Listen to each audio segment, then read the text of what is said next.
Focus, le rendez-vous hebdomadaire de Rudy Sall de l'actualité du moment sur RCN. Je voudrais revenir sur l'assassinat antisémite dont a été victime Madame Knoll.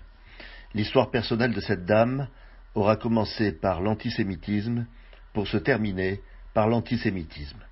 Toute jeune en effet, Madame Knoll a échappé de justesse à la rafle du Veldiv.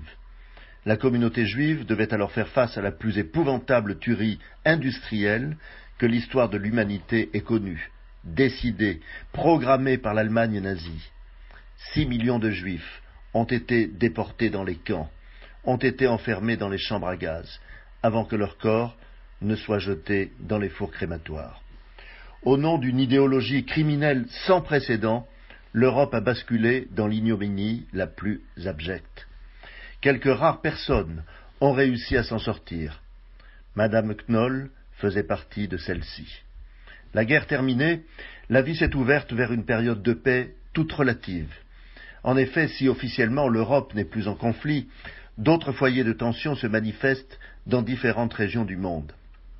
La situation au Proche-Orient vient régulièrement nous rappeler la fragilité de la paix.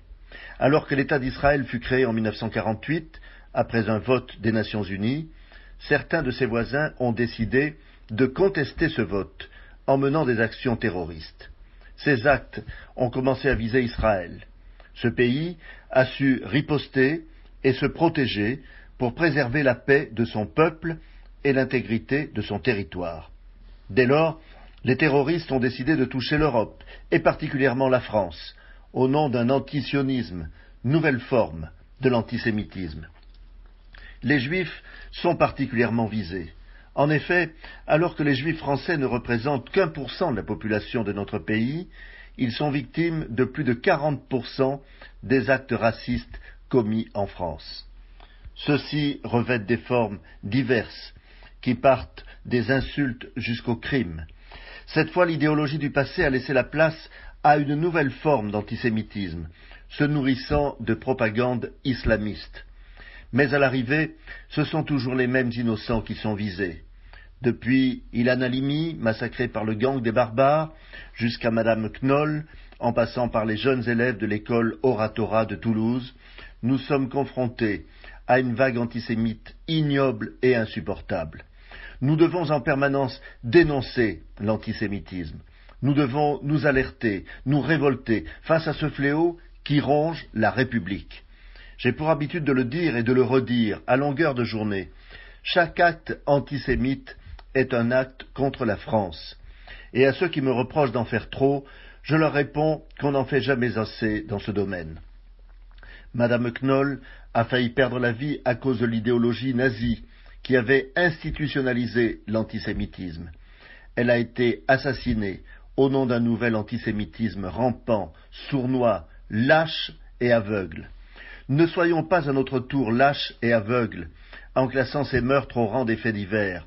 Soyons offensifs et sans pitié, en combattant sans relâche et avec la plus totale détermination l'antisémitisme quand il se manifeste et quelle qu'en soit la forme.